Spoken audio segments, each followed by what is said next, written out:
My older sister leaned across the courtroom bench and whispered just loud enough for me to hear, "By the time this is over, everyone will know you're a fraud." My mother didn't stop her. My father didn't look away. They were smiling.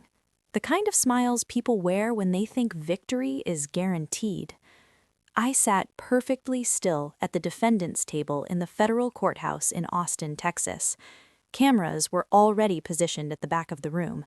Reporters murmured to one another, sensing blood in the water. This wasn't just a lawsuit. It was a performance, and my family had written every line to ruin me. My name is Daniel Carter. I'm 37 years old, and that morning, my own family dragged me into court to publicly destroy everything I had built. The case was framed as a civil fraud and financial misconduct hearing. According to them, I had stolen millions from the family company. According to them, I had manipulated records, diverted funds, and sabotaged projects. According to them, I was the villain. They sat at the plaintiff's table like a united front. My sister, Rachel Carter, impeccably dressed, calm, confident. My father, Thomas Carter, founder of Carter Infrastructure Group, staring straight ahead like a man wronged. My mother, Linda, dabbing her eyes with a tissue that never seemed to actually get wet. And beside them stood their attorney, expensive, polished, lethal. They expected me to panic. I didn't. When their lawyer stood, his voice filled the courtroom. "Your Honor, this is a tragic case of betrayal. My clients trusted their son and brother with executive authority. Instead, he abused it." He spoke about missing funds, failed projects, breach of fiduciary duty. He said the number slowly, deliberately. $8.4 million. The courtroom reacted instantly. Pens scratched paper, phones buzzed, heads turned toward me.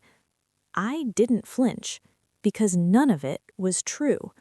My lawyer, Evelyn Moore, sat beside me, calm as stone. She didn't interrupt, she didn't react, she simply listened. When the opposing counsel finished, the judge leaned back slightly. Judge Harold Finnegan had seen everything in 40 years on the bench. He didn't care about drama, he cared about facts. "Defense?" he asked. Evelyn stood. "Your Honor, this case is not about fraud," she said evenly. "It is about control." That sentence changed the room. To understand why my family wanted me destroyed, you have to understand where I came from. The Carter family business was built on highways, bridges, public infrastructure, safe projects, predictable profits, no innovation. My father valued stability over growth. My sister valued power over substance. I was the problem. I believed the company could do more. Smarter cities, green infrastructure, public-private partnerships. I pushed change. They pushed back. At board meetings, my ideas were dismissed. At family dinners, I was mocked. "Stick to what you're good at," my father would say.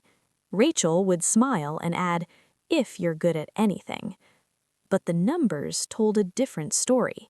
The projects I quietly led were outperforming everything else in the company, and that terrified them.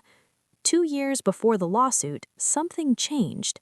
The state awarded Meade, not the family board, a leadership role in a multi-billion-dollar renewable infrastructure initiative. Suddenly, I wasn't just the son, I was competition. That's when the sabotage began. Internal audits, blocked approvals, sudden accusations, and finally, the lawsuit.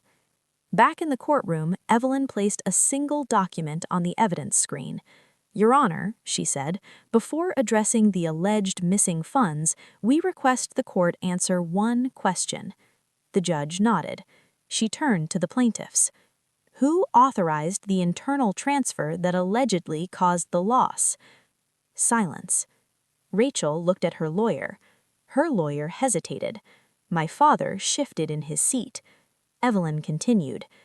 Because the authorization signature doesn't belong to my client.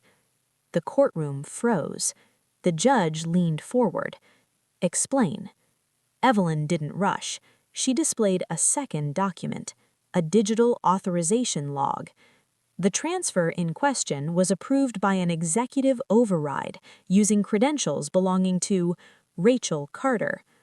A sound moved through the courtroom like a wave. Rachel stood up instinctively. That's impossible. The judge raised a hand. Sit down. What followed was not shouting. It was worse. Evidence. Login timestamps, IP addresses, internal emails. Rachel had moved the funds herself, then reported them missing, and my father had signed off after the fact. The judge asked one final question. Why bring this to court instead of internal resolution? Evelyn answered for them. Because if this court seized my client's assets, control of the state contract would revert to the family company. The room understood. This wasn't justice. It was a takeover attempt. The ruling was swift. Case dismissed. Sanctions imposed.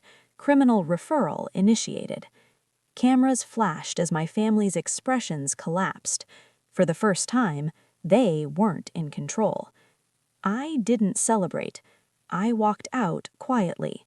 Outside, the air felt clean. I cut all contact that day.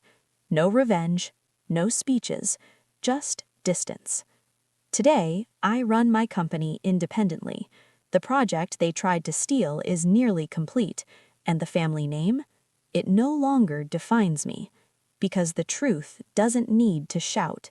It only needs the right question.